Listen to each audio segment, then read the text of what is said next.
The broken glass crunched under my boots like crushed diamonds, each shard catching the amber glow of streetlights filtering through the bar's entrance. My vision blurred at the edges, the metallic taste of blood coating my tongue as I stumbled past the shattered window I'd just destroyed. Dante's Nightcap, the most exclusive establishment in Chicago's South Loop, stood silent around me, all polished mahogany and leather booths that probably cost more than my entire year's rent. I shouldn't be here. I knew that with the same certainty I knew my ribs were cracked, maybe broken. But Marcus and his crew were still hunting the streets outside, and this was the only building on the block with lights still burning in the back office at 3 a.m. My left eye was swelling shut, my knuckles split open from the fight I'd barely survived, and blood dripped steadily from a gash above my eyebrow onto the pristine hardwood floors. You have exactly 5 seconds to explain why you just destroyed a $15,000 imported Italian window before I put a bullet between your eyes. The voice came from the shadows near the bar, smooth as aged whiskey and twice as dangerous. I spun toward it, my fists coming up instinctively despite the screaming pain in my ribs. That's when he stepped into the light, and my breath caught despite everything. Dante Ravencroft. Every bartender, bouncer, and cocktail waitress in Chicago knew that name, whispered it with equal parts reverence and terror. He owned 37 establishments across the city, from dive bars to penthouse lounges, and rumor said he owned pieces of men's souls, too. I'd served drinks at 3 different places before landing at Murphy's Pub in Pilsen, and every single owner had the same warning. Never cross Dante Ravencroft, never owe Dante Ravencroft, and for God's sake, never, ever steal from Dante Ravencroft. He was taller than I expected, maybe 6'3", with shoulders that strained against his white dress shirt. The top 3 buttons were undone, revealing a glimpse of olive skin and the edge of what looked like a tattoo. His sleeves were rolled to his elbows, exposing powerful forearms marked with more ink. Dark hair fell slightly over his forehead, and his eyes... God. His eyes were the color of espresso, deep and unreadable as they swept over me with predatory focus. Those eyes narrowed when they landed on my face, and something flickered across his expression too quickly for me to name. I asked you a question, he said, but his tone had shifted, gone from lethal to something else entirely. He moved around the bar with fluid grace, and I noticed the gun tucked into the waistband at the small of his back, the Rolex on his wrist catching the light. Who hurt your face? Not why are you here or how dare you break into my establishment? Who hurt your face? The question hit me harder than Marcus's right hook had an hour ago. I'm sorry about the window, I managed, tasting fresh blood as I spoke. I'll pay for it. I just needed somewhere to... The room tilted, and I grabbed for the nearest booth to steady myself. I needed to hide. Dante closed the distance between us in 3 strides, catching my elbow before I could collapse. His touch was surprisingly gentle, completely at odds with the lethal weapon I knew he carried. Up close, I could smell his cologne, something expensive and woodsy that made me want to lean into him despite every survival instinct screaming that this man was dangerous. Sit, he commanded, guiding me onto a leather bar stool. Don't move. He disappeared into the back, and I considered running. I should run, but my legs were shaking, adrenaline finally crashing now that I'd stopped moving, and honestly, where would I go? Marcus knew every underground gym, every back alley fighting ring in the city. He'd been my trainer for 3 years, taught me every combination I knew, and now he wanted me dead because I'd stolen from him. Except I hadn't really stolen. I'd borrowed, skimmed from the betting pools over 6 months, carefully, precisely, just enough to keep my mother's treatment going when her insurance denied coverage for the experimental therapy that was actually working. I'd planned to pay it back, had already started returning money from my last 5 wins. But someone had talked, or Marcus had finally bothered to check his books. And tonight he'd cornered me in the locker room at Sal's gym with 3 of his muscle-bound associates. I'd fought my way out. Years of training and desperation make a powerful combination. but not before taking serious damage. Split lip, black eye forming, the gash above my eyebrow that wouldn't stop bleeding, and ribs that made every breath feel like inhaling broken glass. I'd run through 6 blocks of South Loop, Chicago at 3 a.m, Marcus and his boys howling for my blood like wolves on the hunt. Dante returned with a first aid kit that looked far too comprehensive for a simple bar, setting it on the counter beside me with a bottle of expensive whiskey. He poured 2 fingers into a crystal tumbler and held it out. "Drink. It'll help with the pain." I took the glass, our fingers brushing, and knocked back the whiskey in one swallow.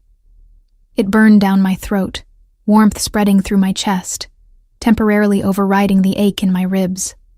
Dante watched me with those intense dark eyes, then picked up a clean bar towel and poured whiskey directly onto it. "This is going to hurt," he said, moving to stand directly in front of me, between my knees. "But that cut needs to be cleaned before infection sets in." He pressed the alcohol-soaked towel to my eyebrow, and I hissed through my teeth, fingers gripping the edge of the bar. Dante's other hand came up to cup the side of my face, thumb brushing my cheekbone, holding me steady with surprising tenderness. "Who? Hurt? Your face."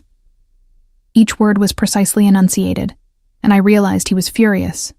Not at me, at whoever had done this to me. "Why do you care?" I asked, meeting his gaze. "You don't even know me. I just broke your window and bled all over your expensive floors." "I know you're Sailor Thorne," he said, dabbing carefully at the gash. 28 years old, bartender at Murphy's in Pilsen, though Connor tells me you gave notice last week. You're a fighter, underground circuit, decent record, maybe 30 wins in 3 years. You're left-handed but can throw a mean right hook when necessary, and you've been skimming money from Marcus Donovan's betting pools to pay for your mother's cancer treatment at Northwestern Memorial. The blood drained from my face. He knew. This man knew everything, and I was sitting in his bar at 3 a.m. with nowhere to run. "If you know all that," I whispered, "then you know I'm dead the moment I step outside. Marcus doesn't forgive, and he doesn't forget. He thinks I stole 50 grand from him." "Did you?" "I borrowed $37,460. The exact number I'd been tracking in a notebook hidden under my mattress, planning to repay every cent. My mother's alive because of that money. Her cancer's in remission. So yeah, I took it, and I'd do it again." Dante studied my face for a long moment, then reached for a butterfly bandage, carefully closing the cut above my eyebrow. His touch remained gentle, precise, the hands of a man who knew how to be deliberate with violence, but was choosing care instead. "Marcus Donovan is a small-time operator with delusions of grandeur," Dante said, his voice dropping to something dark and promising. "He runs one underground gym and thinks that makes him somebody. He puts his hands on women who can't fight back and calls himself a businessman." "I can fight back," I said, probably unwisely given my current state. "I got away, didn't I?" A ghost of a smile touched Dante's lips, there and gone in an instant. "Yes, you did. And in the process, you broke into my establishment, destroyed an expensive window, and bled all over my floor. That means you owe me, Sailor Thorne." My heart kicked against my bruised ribs. Owing money to Marcus had gotten me into this mess. I couldn't imagine what owing a man like Dante Ravencroft would cost. "I don't have anything left to give. Everything I have went to my mother's treatment." "I'm not interested in your money." He finished with the butterfly bandage and moved to examine my split knuckles, turning my hands over with surprising gentleness. "These need cleaning too. You're going to have scarring." "I have plenty of scars already." I noticed. His thumb traced over old marks on my knuckles, evidence of 100 fights, 1,000 hours in the ring. "Tell me something. Would you rather owe me or owe Marcus?" The question hung in the air between us, heavy with implications I was too exhausted and in too much pain to fully process. Outside, I heard voices, men calling out, searching. Marcus and his crew still hunting. Dante heard them too, His jaw tightened, and when he looked at me again, there was something predatory in his expression, something that made me understand exactly why people whispered his name with fear. "Stay here," he commanded. "Behind the bar, on the floor, and do not make a sound no matter what you hear." "Understood." I slid off the bar stool and crouched behind the polished mahogany as Dante strode toward the broken window. He moved with the confidence of a man who'd never questioned his own power, who'd never had to. I watched through the gaps in the bar shelving as he stepped into the doorway, silhouetted against the streetlights. "Gentlemen?" His voice carried clearly in the night air, smooth and dangerous. "I believe you're looking for something that belongs to me now. I suggest you keep walking. That bitch came in here." Marcus's voice, rough from years of cigarettes and shouting. "We tracked her blood. Hand her over and we'll be on our way." "The only thing I'm going to hand you," Dante said, and I heard the unmistakable sound of a gun being cocked, "is a warning. You have 10 seconds to disappear from my street before I make you disappear permanently. After that, I'm calling in favors, and by tomorrow morning, every underground gym in Chicago will know you put your hands on a woman and called it business." Silence. Then footsteps, retreating, and Marcus's voice carrying back. "You're making a mistake, Ravencroft. She stole from me." 9, Dante counted, cold and final. 8, 7. The footsteps quickened, fading into the distance. Dante stood in the doorway for another full minute, before finally holstering his weapon and turning back into the bar.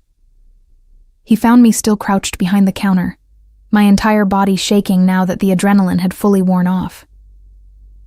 "Come out," he said gently. "They're gone. They won't be back." I stood on unsteady legs, gripping the bar for support. "Why did you do that? You don't know me. You said yourself I owe you now." Dante crossed back to me, and this time when he touched my face, fingers trailing along my jaw, tilting my chin up so I had to meet his eyes, the gentleness was edged with something possessive. "Someone hurt what's mine," he said softly, dangerously. "That's not something I tolerate. Ever." "I'm not yours," I whispered, even as my body swayed toward him, seeking the safety he offered, despite knowing he was probably the most dangerous man in the room. "Not yet," he agreed, and his thumb brushed across my split lower lip with devastating tenderness. "But you will be, Sailor Thorne.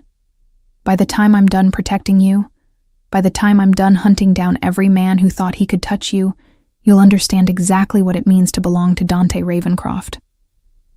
His words should have terrified me. Instead, as I stood there bleeding and broken in his bar at 3 a.m, with his hands cradling my face like I was something precious rather than a fighter who'd just destroyed his property, all I felt was relief. Maybe safety, I thought, comes in unexpected packages. Dante led me through his bar to the back office, his hand at the small of my back, warm through my blood-stained tank top. The office was exactly what I'd expected. Leather furniture, dark wood, walls lined with expensive bottles I couldn't name, and a massive desk covered in neat stacks of cash. He'd been counting money at 3 a.m, I realized. That's why the lights had been on. "Sit." He gestured to the leather couch, then locked the office door behind us. "I need to check your ribs." "I'm fine," I protested, but even I could hear how weak the lie was. Every breath felt like someone was stabbing me with hot knives. Dante raised an eyebrow, crossed to a cabinet, and pulled out a medical bag that looked like it belonged in an emergency room. I've been around enough fights to know the difference between fine and cracked ribs. Shirt up or off. Your choice. My face heated despite everything. This is already the most bizarre night of my life. The last thing I need is... If you were a man who'd broken into my bar bleeding, I'd be checking your injuries the same way, Dante said matter-of-factly. I don't let people die on my property. It's bad for business. Now, shirt. I peeled off my tank top with shaking hands, wincing as the movement pulled at my injured ribs. I was wearing a sports bra underneath, at least. But I'd never felt more exposed than I did sitting in Dante Ravencroft's office, half naked and vulnerable, while he looked at me with clinical focus. He knelt in front of me, hands hovering just above my skin. I'm going to press gently on each rib. Tell me if the pain gets sharp. His fingers were warm and surprisingly gentle as they probed along my ribcage. I bit down hard on my lip to keep from crying out when he hit the damaged area on my left side. Cracked, possibly broken, he confirmed, reaching for an elastic bandage. I'll wrap them, but you need x-rays. There's a doctor I know, works at Northwestern, owes me several favors. I'll have him meet us at his private practice in an hour. I can't afford a doctor, I said quietly. All my money went to my mother's treatment.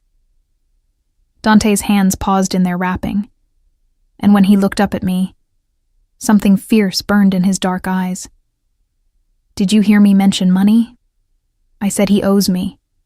That means this costs you nothing except accepting my help. Why are you helping me? The question burst out before I could stop it. You could have let Marcus take me. You could have called the cops and had me arrested for breaking your window. Instead, you're wrapping my ribs and offering to take me to a doctor. I don't understand. Dante finished securing the bandage, his hands lingering on my skin, just a moment longer than necessary. When I was 16, my sister Lucia broke into a restaurant kitchen at 2 a.m. She was running from her boyfriend, who'd decided hitting women made him a man. The chef found her bleeding and scared, and instead of calling the police, he hid her in the walk-in freezer and called my father. He stood, grabbing a clean shirt from a closet and handing it to me. It was one of his, massive on my frame, but it smelled like his cologne and was infinitely cleaner than my blood-soaked tank top. My father made that boyfriend disappear, Dante continued, his voice dropping to something cold and final. And he taught me that there are lines you don't cross. Hitting women is one of them. Letting a woman bleed out because you're too concerned with money or reputation is another. You remind me of Lucia. Same fire, same desperation, same willingness to break windows and face the consequences rather than let some bastard break you. I pulled his shirt on, the soft fabric swallowing me. What happened to your sister? She runs my books now. Married a stockbroker, has 3 kids, and could make a grown man cry with her accounting skills. A genuine smile touched his lips, transforming his face from dangerous to devastating. She's safe because someone helped her when she needed it most. Now I'm helping you. You said I owe you, I reminded him, pulling my damp hair out of his shirt collar. Nothing comes free, especially not from men like you. Men like me. Dante moved to his desk, leaning against it with his arms crossed. In the low light of the office, he looked every inch the Mafia boss people whispered about. Powerful, dangerous, completely in control. What do you think you know about men like me, sailor? I know you own half the bars in Chicago. I know people are terrified of you. I know you probably have connections that could make someone like me disappear without a trace. I met his gaze steadily despite the fear curling in my stomach. And I know men with power always want something in return. Smart girl. He pushed off the desk, moving toward me with predatory grace. Yes, I want something. I want to know every detail about Marcus Donovan's operation. Every fighter he manages, every underground ring he runs, every dirty cop he pays off, and every cent he's skimmed from other people's hard work. I want to know everyone who was in that locker room tonight, everyone who laid hands on you, everyone who helped him hunt you through my streets. His eyes were black fire as he stopped directly in front of me. And then I want you to watch while I take everything from him. His gyms, his rings, his reputation, his pride. I'm going to make sure Marcus Donovan never forgets the night he touched what belongs to me. I don't belong to you, I said, but my voice came out breathless. Not yet. He repeated his earlier words, and his hand came up to cup my face, thumb tracing my cheekbone with devastating gentleness. But you broke into my bar, Sailor Thorne. You chose my window, my sanctuary, my protection. Whether you meant to or not, you put yourself in my world, and I don't let go of things that are mine. I should have pulled away. Everything about Dante Ravencroft screamed danger, from his tailored clothes to his easy violence, to the possessive way he touched me like he had every right. But I'd spent 3 years fighting in underground rings, 3 years watching men bet on whether I'd survive to the next round, 3 years dealing with trainers like Marcus who saw me as nothing but a commodity. Dante saw me as something worth protecting, worth avenging, worth keeping. Tell me about Marcus, he said, his voice dropping to something almost gentle. Start from the beginning. So I did. I told him how I'd started fighting at 25, desperate for money after my mother's diagnosis.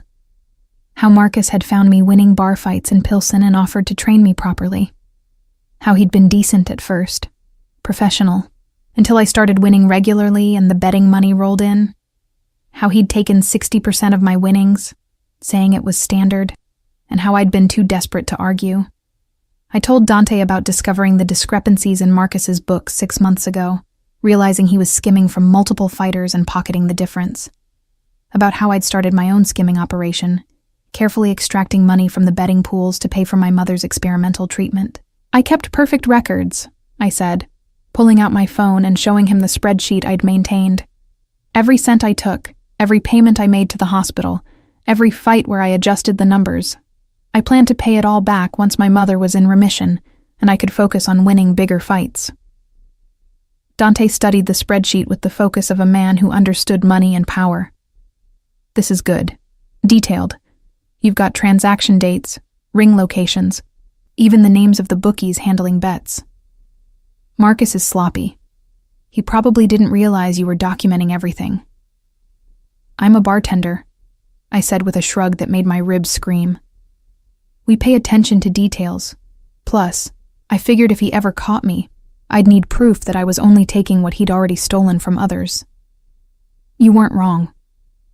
Dante scrolled through my records, his expression growing darker with each entry. Marcus has been running scams in 3 different gyms, stealing from fighters who trust him. This is enough to blacklist him from every underground circuit in the Midwest. He looked up at me, and something like admiration flickered in his eyes. You're smarter than he gave you credit for. Braver, too. Most people would have run the moment they realized Marcus was dirty. Most people don't have mothers dying of cancer, I said quietly. I would have done anything to keep her alive, even if it meant stealing from a thief. Dante set my phone aside and moved closer, his hands settling on either side of me on the couch, caging me in without actually touching. Here's what's going to happen. You're going to stay here tonight, sleep on my couch, and in the morning, we're going to see my doctor friend. He'll check your ribs, make sure nothing's seriously damaged, and give you something for the pain. And then, I asked, hyper-aware of how close he was, how his body heat seemed to wrap around me like a blanket. Then you're going to move into the apartment above this bar. It's empty, fully furnished, and about 10 times safer than whatever place you're living in now. You're going to work for me, bartending here during the day, helping me understand the underground fighting circuit at night. I can't just move in with you, I protested. People will talk. They'll think I'm... What? My mistress? My employee? My investment? Dante's smile was sharp and dangerous. Let them think whatever they want. The only thing that matters is that Marcus and his crew will never touch you again, because everyone in Chicago will know you're under my protection. And what do you get out of this arrangement? I asked. trying to ignore the flutter in my stomach at the way he looked at me.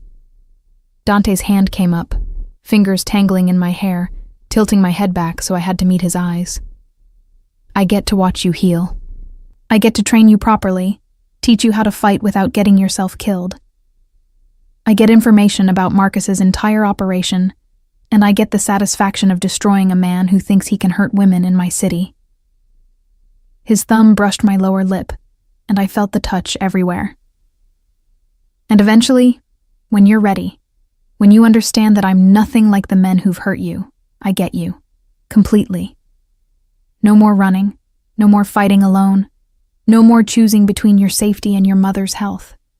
You'll belong to me, Sailor, and I'll make sure the entire city knows what happens to people who touch what's mine.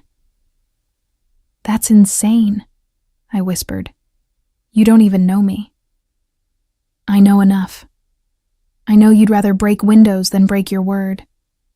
I know you'd fight your way through 3 grown men rather than give up. I know you love your mother enough to risk everything.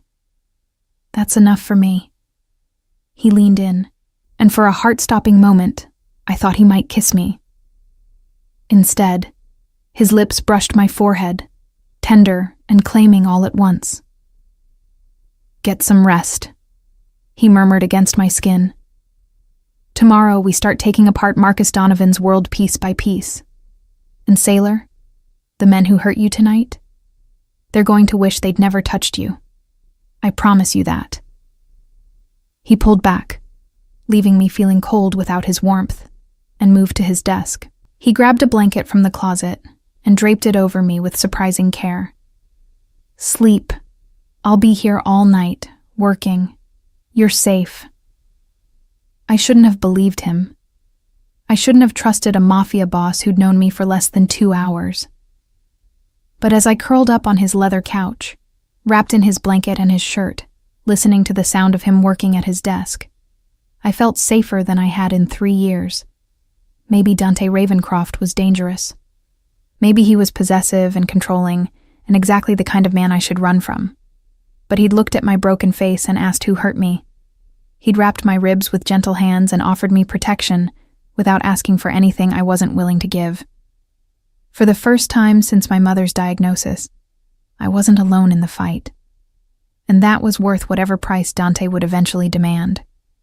I fell asleep to the sound of him counting money and making phone calls, his voice a low rumble, promising violence to anyone who dared threaten what was his.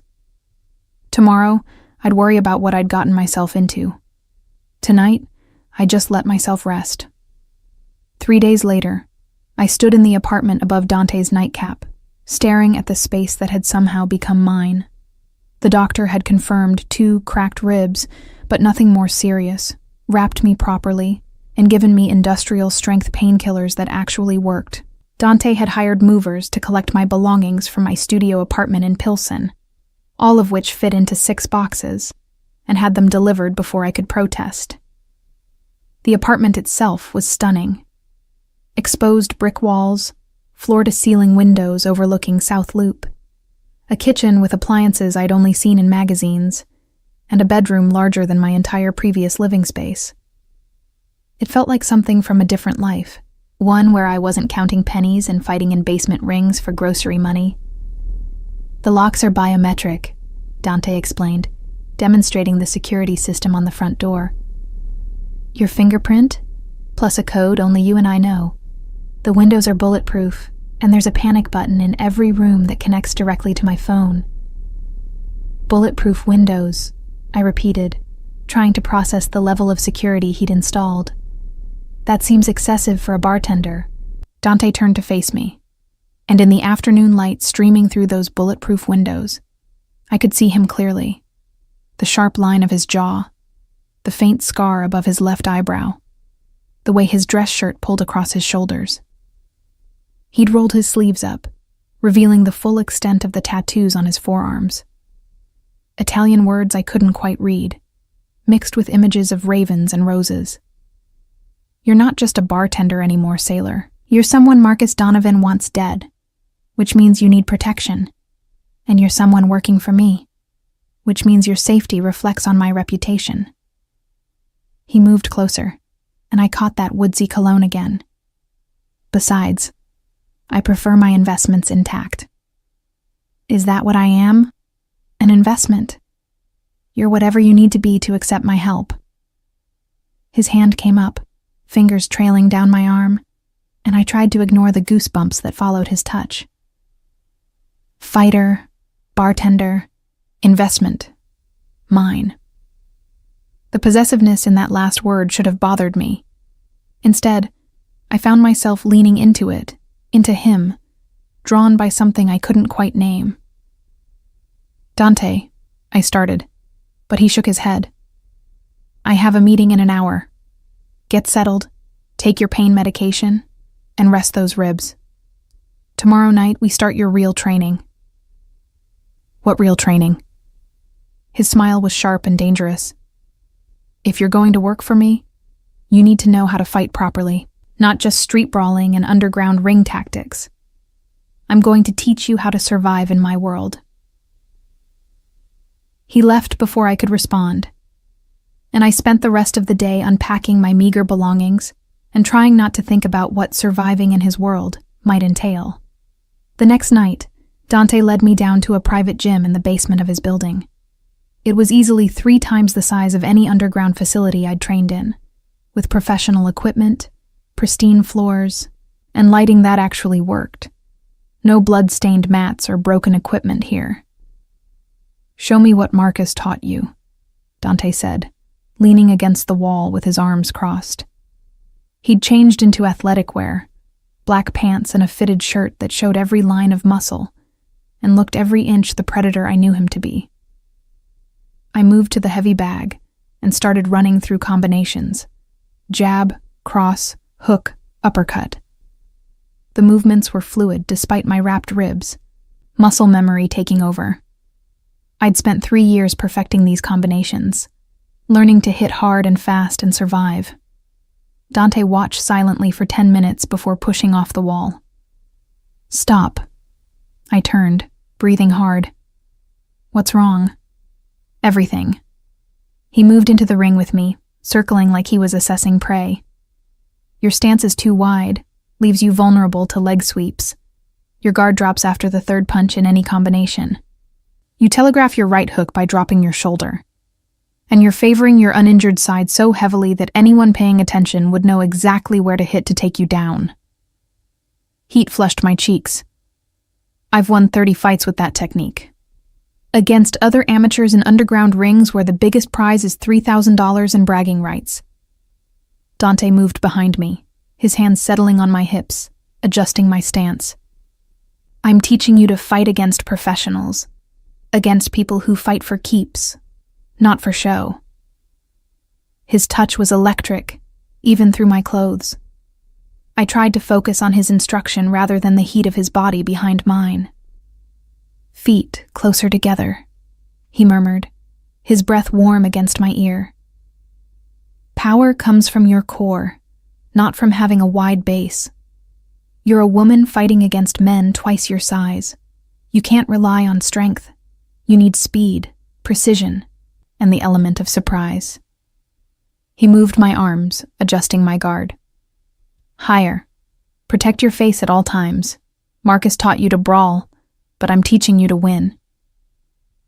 We spent 2 hours drilling basics, stance, footwork, defensive positioning. Dante was relentless, correcting every mistake, pushing me to move faster despite my injured ribs.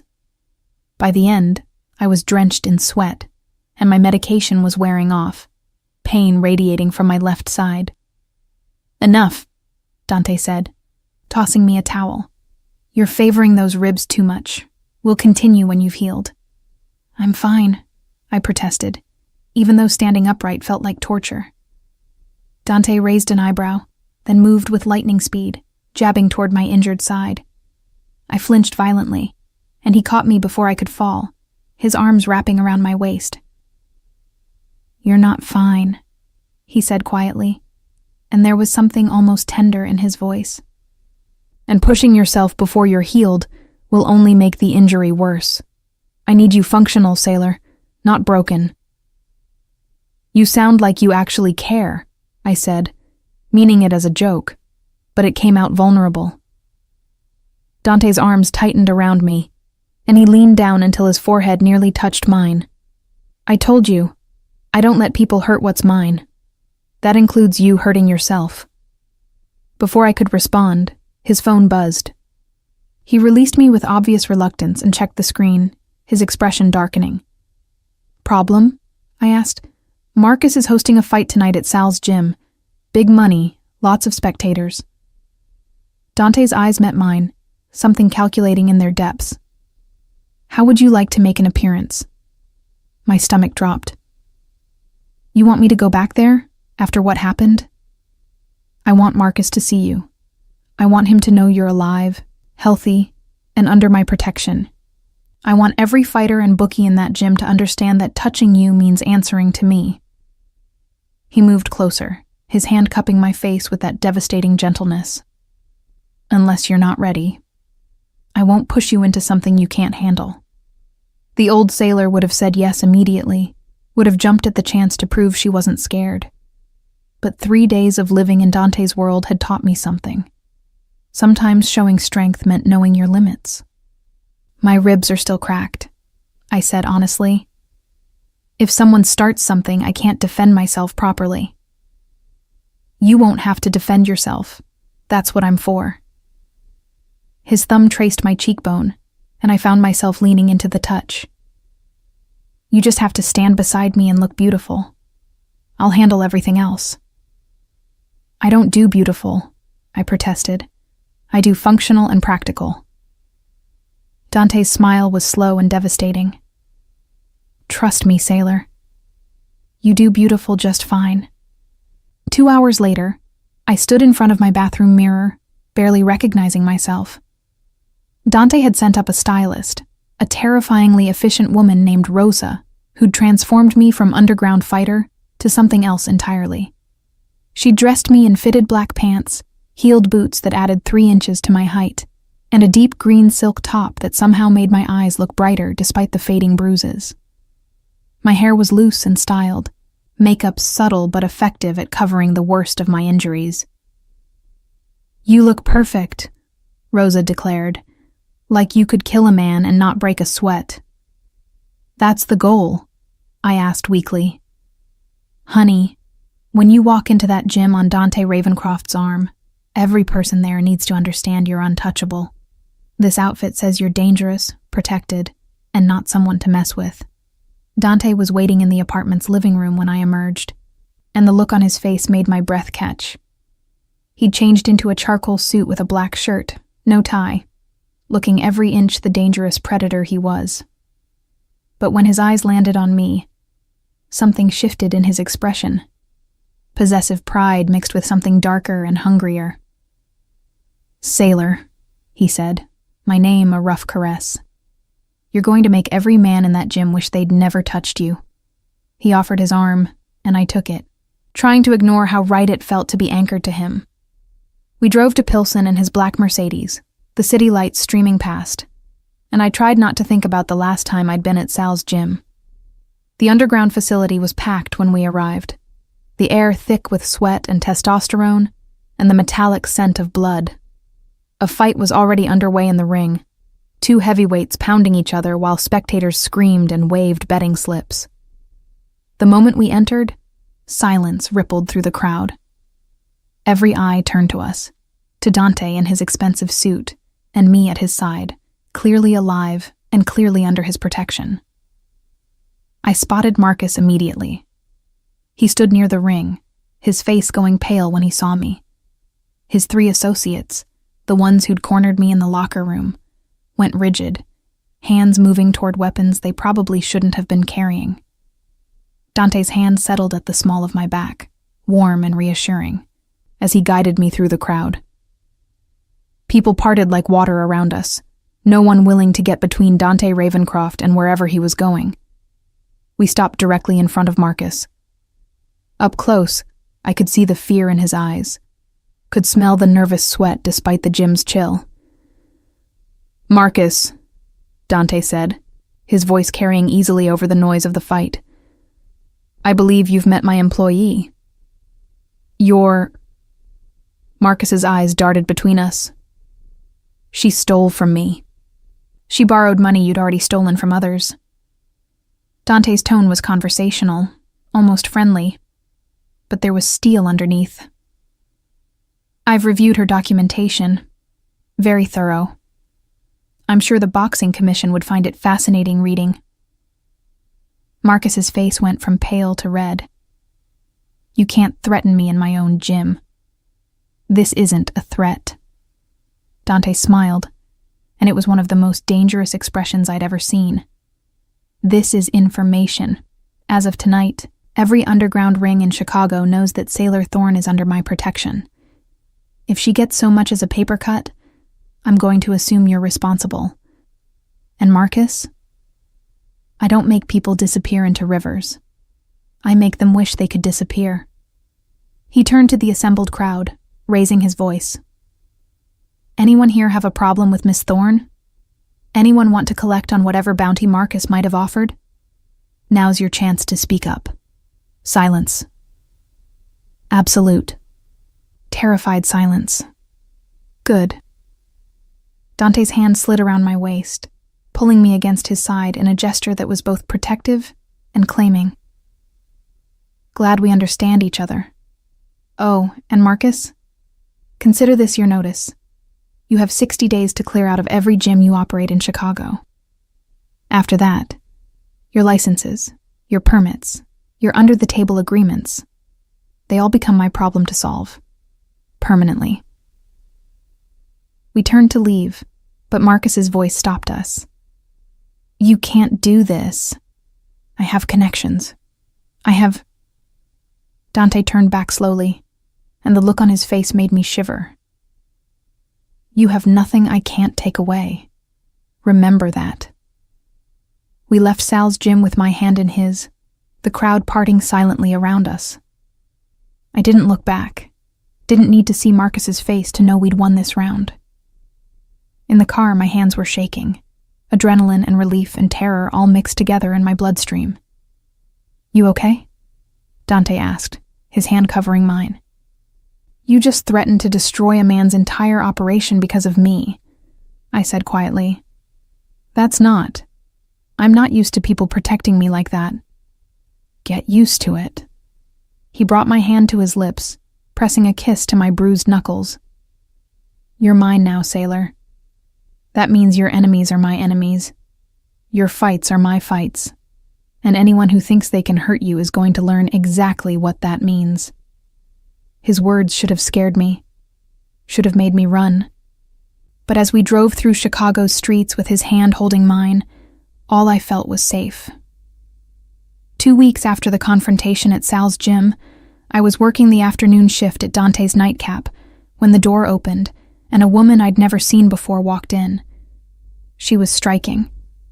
Early 30s, designer clothes, a handbag that probably cost more than I used to make in 3 months, and the same dark eyes that Dante had. You must be Sailor, she said, settling onto a bar stool with practiced grace. I'm Lucia, Dante's sister. My hands stilled on the glass I'd been polishing. This was the sister he'd mentioned, the one who'd broken into a restaurant kitchen running from her abusive boyfriend. The one whose experience had shaped how Dante responded to finding me bleeding in his bar. He talks about you, I said, setting down the glass and offering her my hand. It's nice to finally meet you. Lucia's handshake was firm, businesslike. My brother has been unusually distracted lately.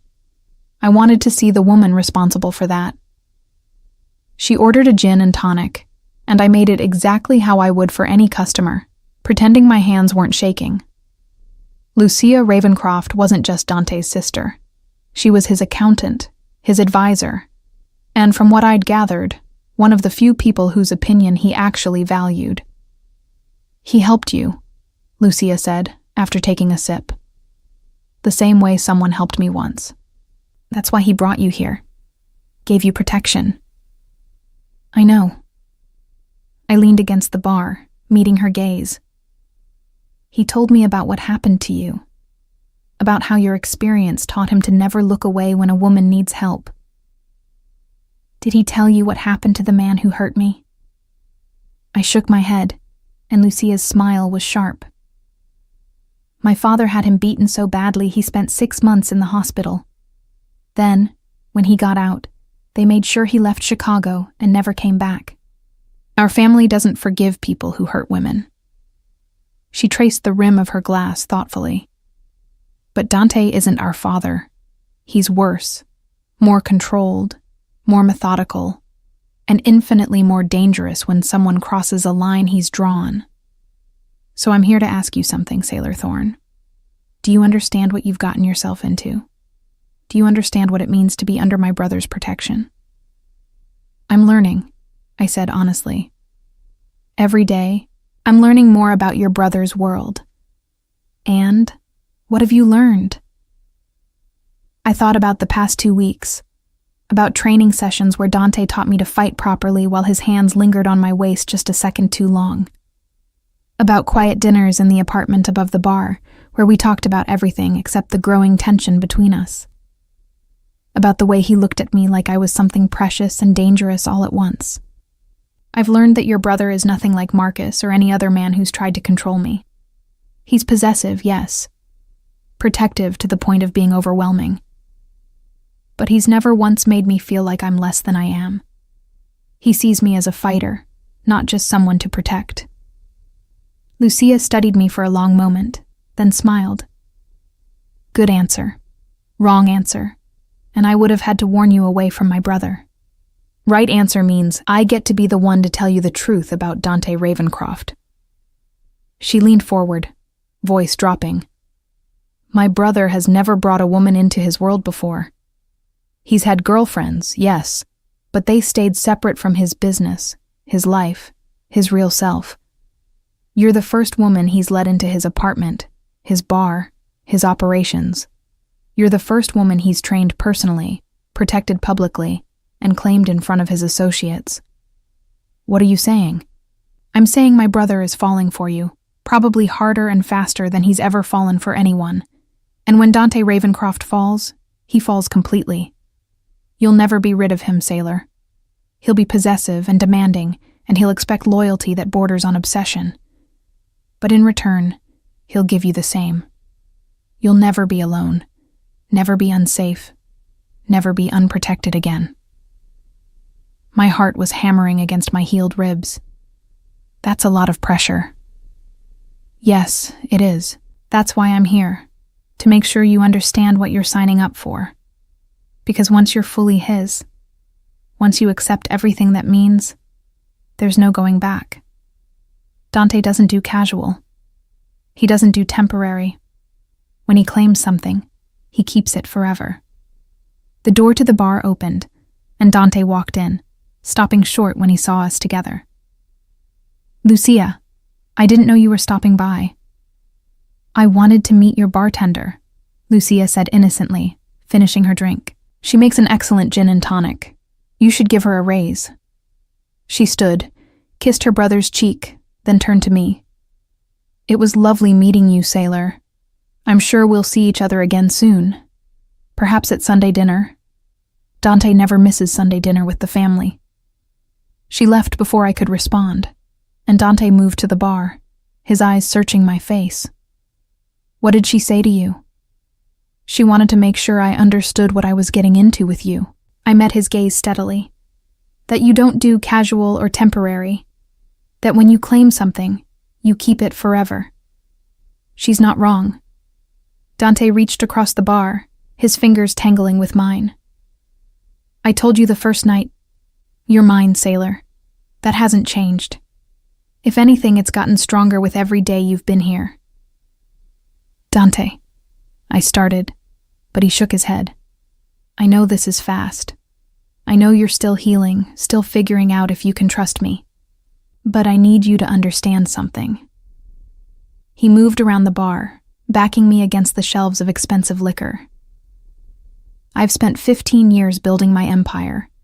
I own establishments across Chicago, have connections in every borough, command respect from men twice my age. But none of that prepared me for finding you bleeding in my bar." His hands came up to frame my face, and I could feel the barely restrained intensity in his touch. You walked into my world at 3 a.m, bleeding and defiant and so goddamn brave I couldn't look away. And every day since then, you've proven that you're exactly the kind of woman I never knew I needed. I'm just a fighter who got in over her head, I whispered. No. His thumb traced my lower lip, the gesture achingly tender. You're a woman who would steal from a thief to save her mother, who would fight her way through 3 trained men rather than give up, who would break my window and face my gun rather than let someone break her. That's not just a fighter, sailor. That's someone extraordinary. He leaned in, his forehead touching mine, and I could feel his breath against my lips. Tell me you feel this too. Tell me I'm not alone in this. I should have pulled away. Should have maintained professional distance. Should have remembered that men like Dante Ravencroft were dangerous for women like me. But I was tired of running. Tired of fighting alone. Tired of pretending I didn't feel the electricity between us every time he touched me. You're not alone, I admitted, my hands coming up to rest on his chest. I could feel his heartbeat, rapid and strong under my palms. I don't know what this is or where it's going, but you're not alone. Dante's control snapped. His mouth came down on mine, claiming and possessive and devastatingly perfect. I kissed him back with equal intensity, months of loneliness and fear and desperation pouring into the connection between us. His hands tangled in my hair, angling my head to deepen the kiss, and I pressed against him, wanting closer, wanting more.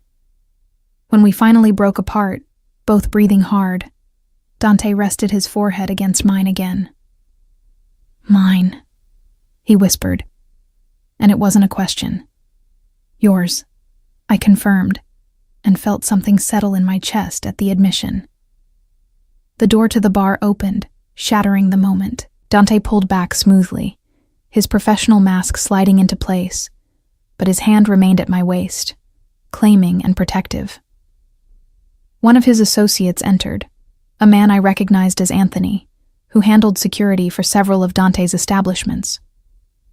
He took in the scene with one glance and wisely kept his expression neutral. Boss, we have a situation at the warehouse. Marcus is making noise about legal action, and he's hired some lawyer from downtown to back him up. Dante's expression went cold. Marcus can hire all the lawyers he wants. I have documentation of every illegal fight, every skimmed dollar, and every under-the-table payment he's made in the last 5 years. If he wants to make this legal, we'll make it legal. He turned to me, his hand cupping my face. I need to handle this. Stay here, finish your shift, and don't leave this building without security. Understood? Understood. I caught his hand before he could pull away. Be careful. Something softened in his expression. Always. I have something to come back to now. He left with Anthony, and I spent the rest of my shift replaying that kiss, that admission, the way he'd looked at me like I was the most important thing in his world. That night, lying in bed in the apartment above the bar, I heard my phone buzz. A text from Dante. Can't sleep. Thinking about you. I stared at the message for a long moment before responding. Same. His reply was immediate. Come downstairs. I want to show you something. I pulled on sweatpants and a tank top, padding barefoot down the private staircase that connected the apartment to Dante's office. The bar was closed, lights dimmed, and I found him waiting in the main room with a bottle of wine and 2 glasses.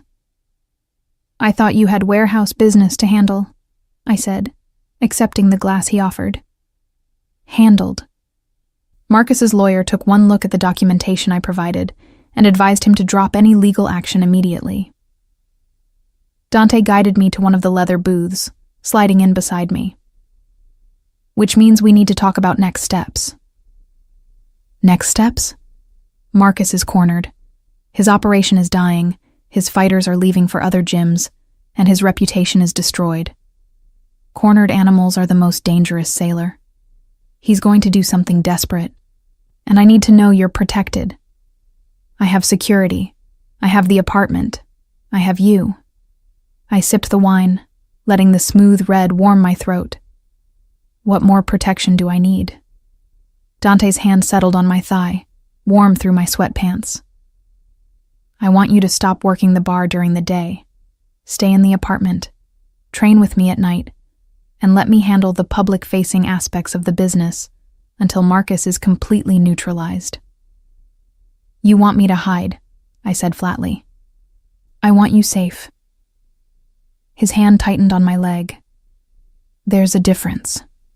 I set down my wine glass and turned to face him fully. I spent 3 years fighting men twice my size in underground rings. I survived Marcus's ambush and got away with cracked ribs and a black eye. I'm not fragile, Dante, and I'm not going to hide in your apartment like some damsel waiting to be rescued. I never said you were fragile. His other hand came up to cup my face. But you're mine to protect, and I take that responsibility seriously. If something happened to you because I let you work unprotected, nothing's going to happen to me, I interrupted. You've made it very clear to everyone in Chicago that I'm under your protection. Marcus would have to be suicidal to try anything now. That's exactly what worries me. Marcus has nothing left to lose. I studied his face in the dim bar lighting, seeing the genuine fear beneath his controlled exterior. This isn't just about protection, is it?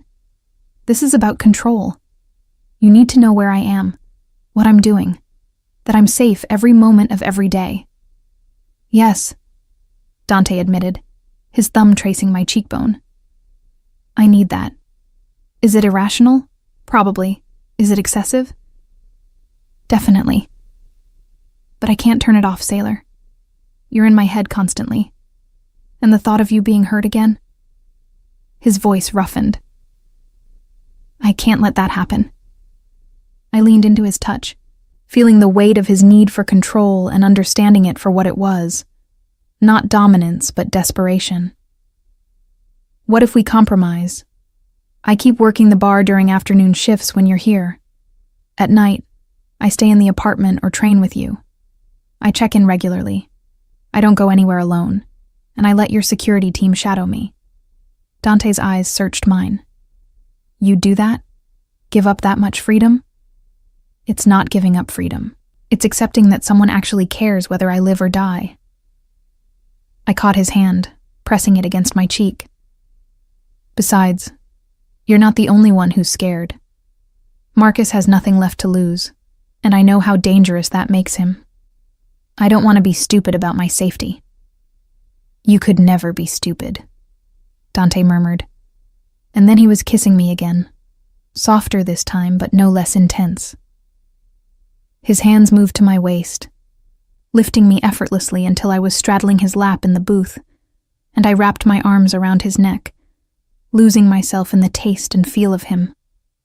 When we finally broke apart, both breathing hard, Dante's eyes were dark with desire and something deeper.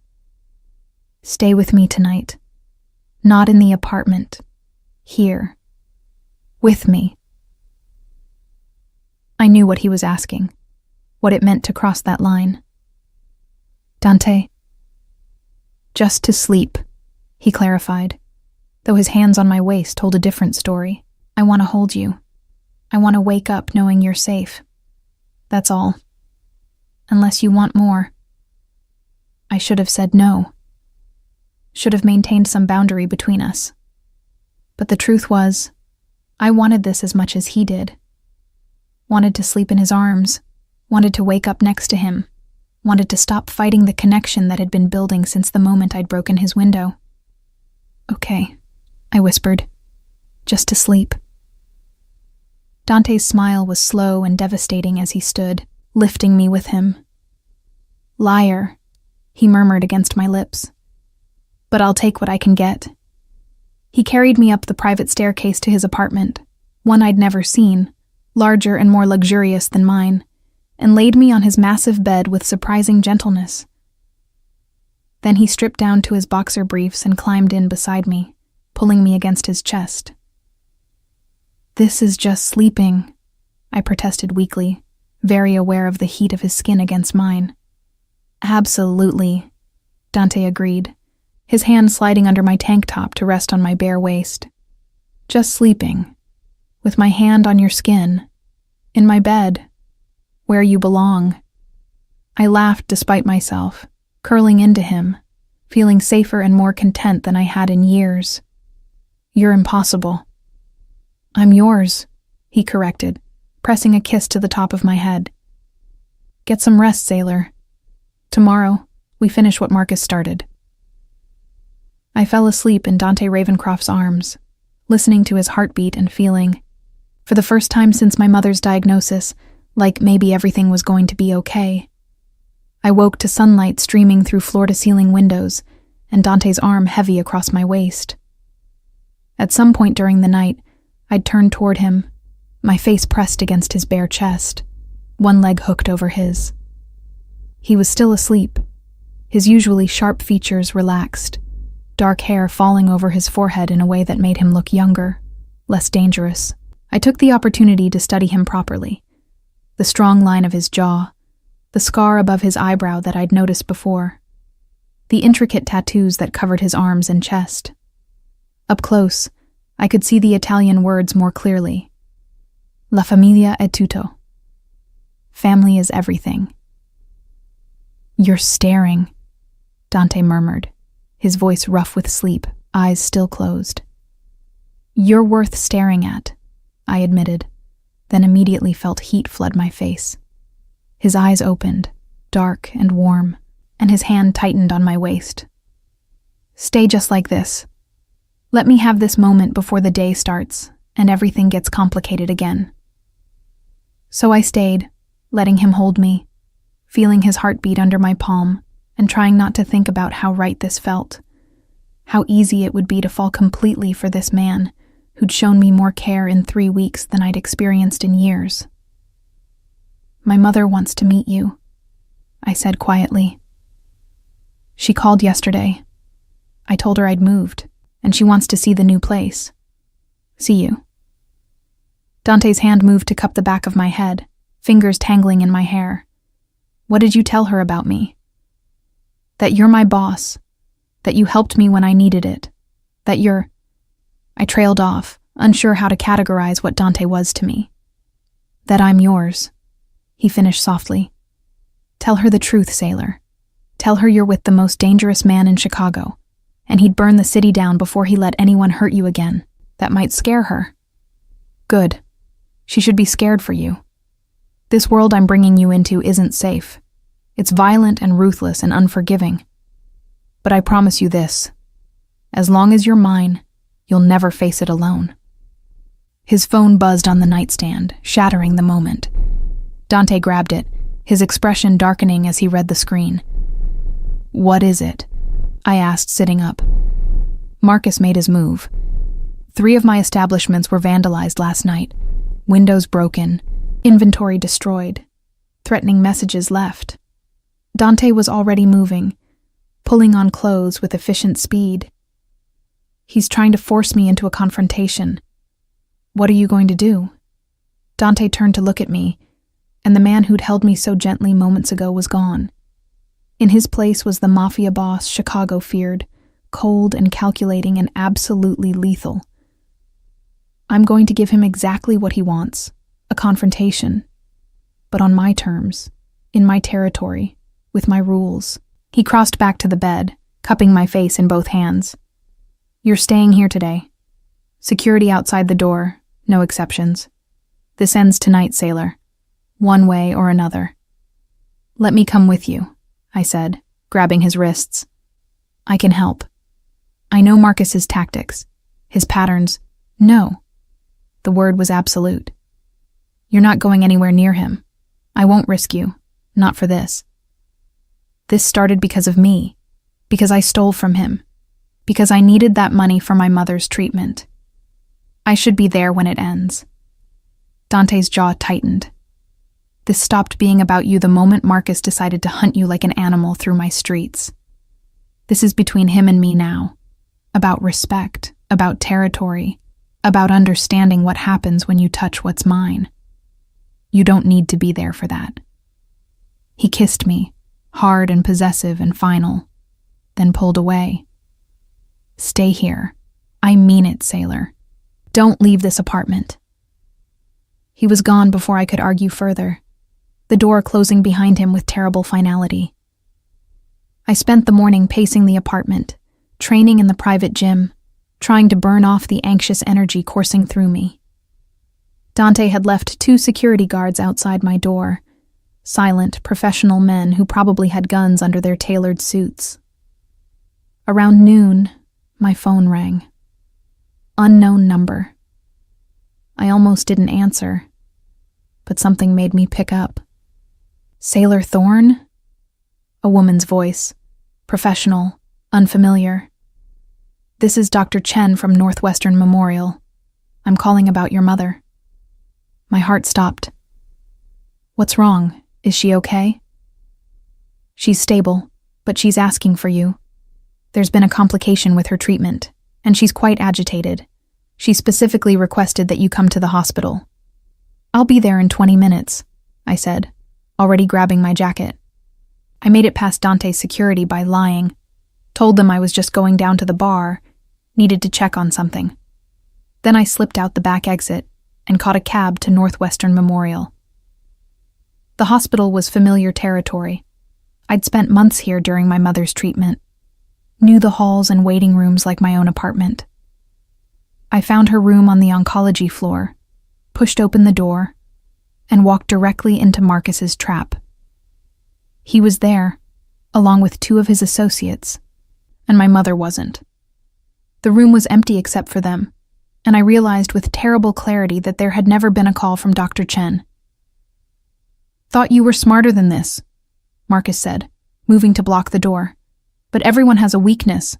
Yours is your mother. I backed up, my mind racing through defensive options. The room was small, 2 against 1, and my ribs were still healing. I couldn't fight my way out of this. Dante will kill you, I said, trying to sound confident despite the fear coursing through me.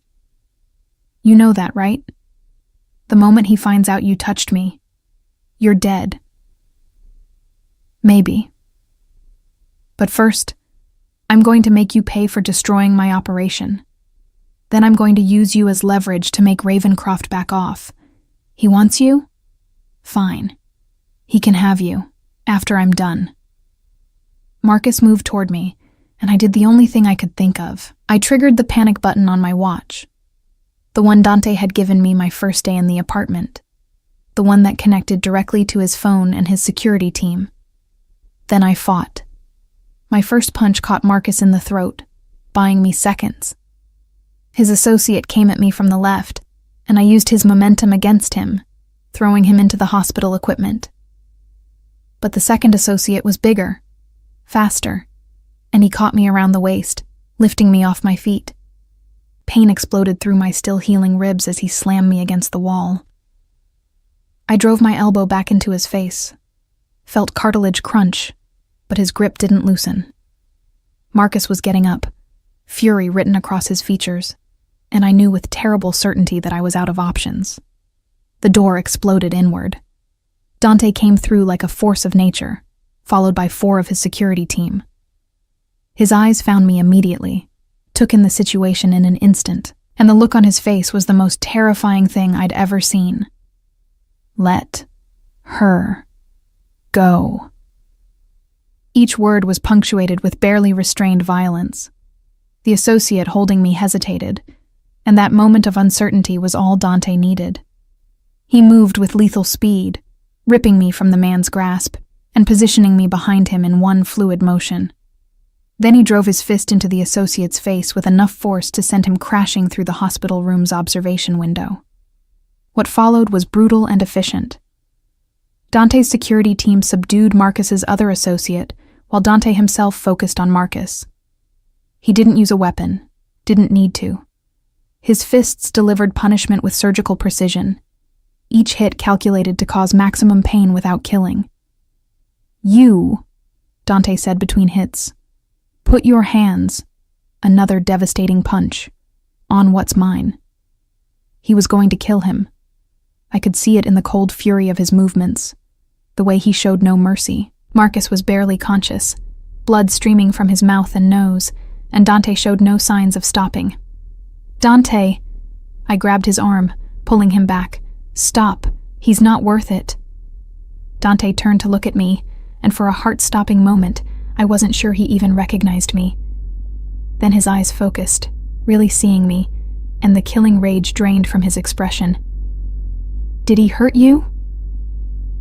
His hands were on me instantly, checking for injuries, his touch gentle despite the violence he'd just inflicted. "Sailor, did he touch you?" "I'm okay. My ribs hurt, but I'm okay." I cupped his face, forcing him to look at me instead of Marcus's broken form on the floor. "I'm okay because you came. Because you saved me." Dante pulled me against his chest, his arms wrapping around me with desperate intensity. "You promised you'd stay in the apartment. You promised." He called me, pretended to be a doctor, said my mother needed me. "I'm sorry. I'm so sorry." "Don't apologize for loving your mother." Dante's lips pressed against the top of my head. "But God, Sailor, when I got your panic signal, when I realized where you were..." His arms tightened. "I've never been that scared in my life." "Boss." One of his security team stepped forward. "Police are on the way. We need to clear out." Dante nodded, but didn't release me. "Anthony, take Marcus and his associates to the warehouse. Make sure they understand what happens to people who touch my woman. Then make sure they leave Chicago, tonight. I don't care where they go, as long as it's far away from here." "What about the hospitals?" I asked quietly. "Marcus needs medical attention. He'll get it, after he signs papers turning over every property, every asset, and every connection he has to me. Then he gets patched up and put on a bus out of state." Dante's voice was cold, final. He's lucky I'm letting him live. We left the hospital through a back exit, avoiding the arriving police. In Dante's car, I finally started shaking, adrenaline crash hitting me hard. Dante pulled me against his side, one arm around my shoulders, holding me together as I fell apart. "I could have gotten you killed," I whispered. "If you'd arrived even a minute later. But I didn't. You held him off, bought yourself time, and trusted me to come for you. That's all that matters." Back at the apartment, Dante wouldn't let me out of his sight. He checked my ribs personally, rewrapped them, gave me painkillers, and then just held me on the couch while I processed everything that had happened. "It's over," he murmured into my hair. "Marcus is gone. His operation is mine. The underground fighting circuits all know you're protected. You're safe now, Sailor. You can stop running." "What if I don't know how to stop?" I asked quietly. "What if I've been fighting and running for so long that I don't know how to just be safe?" Dante pulled back to look at me, his hands framing my face. "Then I'll teach you. Every day I'll show you what it means to be protected, to be cherished, to be mine. And eventually you'll believe it." "I'm falling for you," I admitted, the words tumbling out before I could stop them. "I know it's fast and probably crazy, but I'm falling for you, Dante, and that terrifies me." His smile was slow and devastating. "Good. Because I fell for you the moment you broke my window, bleeding and defiant and so beautiful it made my chest ache. I've just been waiting for you to catch up." He kissed me then, soft and sweet and perfect, and I kissed him back, pouring 3 weeks of fear and hope and desperate longing into the connection between us. "I love you," Dante whispered against my lips. "I know it's too soon and probably too intense, but I love you. Sailor Thorne, and I'm going to spend the rest of my life making sure you never doubt that." I should have been scared by the declaration, should have pulled back, but instead, I leaned into him, letting him hold me, and whispered back, "I love you too." That night, we didn't just sleep together. We made love slowly and carefully, Dante mindful of my healing ribs, his hands reverent on my skin.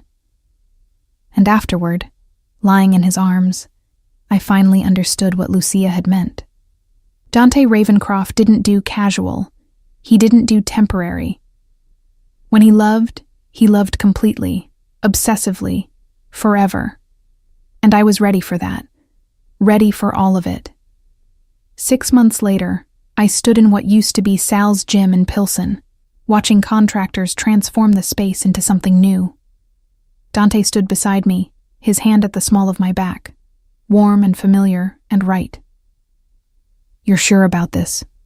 he asked for the 3rd time that morning. "I'm sure." I leaned into him, looking at the blueprints spread across a makeshift table. Diamond Women's Boxing Academy, a place where women can train properly, learn self-defense, and never have to worry about being exploited by men like Marcus. Dante's arm came around my waist, and I felt his satisfaction in the gesture. After Marcus had left Chicago, under duress and with signed documents transferring all his assets to Dante, we'd spent months consolidating his operations. Most of the underground fighting rings had been shut down or legitimized. The gyms had been sold or converted. And this space, where I'd spent 3 years fighting for survival, was being transformed into something that actually helped women. "Your mother would be proud," Dante murmured, and I smiled. My mother had met Dante a week after the hospital incident. She'd been terrified at first. He was exactly the kind of man mothers warn their daughters about. But then she'd seen how he looked at me, how gentle he was despite his dangerous reputation, and she'd understood. "He's keeping you safe," she'd said later, holding my hand. "That's all that matters to me." Now her cancer was in full remission, her medical bills completely covered by Dante's insurance connections, which I knew meant he'd just paid them himself. She'd moved into a better apartment, also courtesy of Dante, and spent her days volunteering at the same hospital where she'd been treated. "Have you decided on instructors?" Dante asked, studying the blueprints. "I want to teach the beginner classes myself. Then I'm recruiting some of the women I fought with over the years, the ones who got out of the underground circuit and went legitimate. They deserve a chance to give back, teach the next generation how to protect themselves properly." "And the building security?" I rolled my eyes. "Is excessive, as always. But yes, I've approved your security measures. Guards during evening classes, cameras in all common areas, panic buttons in every room. You'll know I'm safe every moment I'm here." Dante turned me to face him, his hands settling on my hips. In the 6 months since Marcus had left Chicago, we'd found our rhythm. I worked at his bar in the mornings, trained women privately in the afternoons, and spent my evenings with him. We'd moved into his apartment permanently, though he'd kept mine available as a separate workspace where I handled the academy's administrative tasks. "I can't help it," he said, brushing a strand of hair from my face. "Keeping you safe is hardwired into me now. Besides, you promised me something, remember?" My hand moved to my stomach, still flat but not for much longer. "I remember." We'd found out 2 weeks ago. I was pregnant, 12 weeks along, though we hadn't told anyone yet. The news had sent Dante into a new level of protectiveness that would have been suffocating if it wasn't so obviously rooted in love. "Twins?" he murmured, his hand covering mine on my stomach. "2 babies. My doctor says it's common in families with your genetic background. Your doctor also says I'm perfectly healthy and can continue my normal activities with some modifications." I stood on tiptoe to kiss him. "Which means you can stop trying to wrap me in bubble wrap. I make no promises." But he kissed me back, soft and sweet, and I felt his smile against my lips. "You're carrying my children, Sailor. I'm allowed to be protective." "You're always protective." "True, but now I have excellent justification." Lucia appeared in the doorway, carrying coffee and looking every inch the successful businesswoman she was. Are you two done being disgustingly cute? We have contract negotiations in 20 minutes. We're never done being disgustingly cute, Dante replied. But he released me and moved to the table where Lucia was spreading out more documents. I watched them work, brother and sister, discussing business with the same sharp intelligence, and marveled at how my life had changed. 6 months ago, I'd been bleeding and desperate, breaking windows in the middle of the night. Now I was planning to open my own academy, pregnant with twins, and in love with a man who'd turned his entire world upside down to keep me safe. Sailor? Lucia called. I need your signature on the insurance documents. I joined them at the table, reading through the papers before signing. The academy was insured for everything imaginable: fire, theft, injury, natural disasters. Dante had made sure of it. Have you thought about names? Lucia asked casually, though her eyes were sharp with curiosity. I glanced at Dante, who shrugged. We were going to wait to tell people. Please. I've seen how my brother looks at you. I knew you were pregnant before you did. Lucia smiled. Besides, I want to be the favorite aunt. That means getting involved early. If they're boys, I was thinking about Italian names, I said, to honor Dante's heritage. If they're girls, I want to name them after strong women I've known. And if it's one of each? Dante asked. Then we compromise, like we do with everything. I leaned into him, feeling his warmth and strength and the absolute certainty that he'd protect our growing family with the same intensity he'd protected me. The contractors returned from lunch, and we spent the afternoon making final decisions about the academy. By evening, my feet hurt and my back ached, and Dante noticed immediately. Home, he commanded. Feet up, dinner delivered, and early to bed. I'm pregnant, not fragile, I protested, but let him guide me to his car anyway. You're both, he corrected, opening the passenger door with the care of a man handling something precious. And I love you for it. That night, curled up in bed with Dante's hand resting on my stomach, I thought about everything that had led to this moment. The desperate theft that had started it all. The violence that had brought me to his door. The fear and trust and gradual understanding that safety could come from the most unexpected source. What are you thinking? Dante asked, his thumb tracing circles on my skin. That I broke your window and found home, I said softly. That the man everyone fears is the gentlest person I know. That you turned my worst night into the beginning of everything good in my life. Dante shifted, propping himself up on one elbow to look down at me. In the low light from the city outside, his dark eyes were warm and infinite. I told you the first night, you're mine, sailor. That hasn't changed. If anything, it's gotten stronger with every day we've been together. I know. I feel it too. I gestured between us. This wasn't what I expected, but it's what I needed. You're what I needed. He kissed me then, slow and deep and perfect, his hand still protective on my stomach where our children grew. I love you, he whispered against my lips. I love our babies. I love the life we're building together. And I promise you, Sailor Thorne, I'll spend the rest of my life making sure you never regret breaking my window that night. I could never regret it. You saved me, Dante. In every way a person can be saved. We saved each other, he corrected, pulling me closer. You needed protection, and I needed someone worth protecting. Someone who saw past the reputation and the danger to the man underneath. Someone brave enough to break my window and strong enough to steal my heart. I fell asleep in his arms, feeling safer and more loved than I'd ever imagined possible. And in the morning, when I woke to find Dante already awake, watching me with that intense focus I'd come to know meant he was thinking about our future, I understood something fundamental. Love wasn't supposed to be easy. It wasn't supposed to be simple or safe or predictable. Sometimes love came at 3 a.m, bleeding and desperate and breaking through windows. Sometimes it wore expensive suits and carried guns and commanded empires. Sometimes it demanded everything: trust and vulnerability, and the courage to stop running.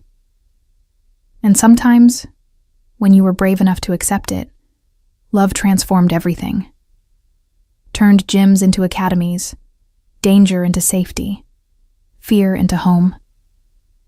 8 months later, I stood in that same academy, 7 months pregnant with twins that kicked constantly, teaching a class of 20 women basic self-defense. Dante watched from the back of the room, having long ago given up on the pretense that he wasn't going to hover for the entire pregnancy. After class, he approached with water and a protein bar. "You need to eat. The babies need nutrition." "The babies need their father to relax," I countered, but took the offered snacks anyway.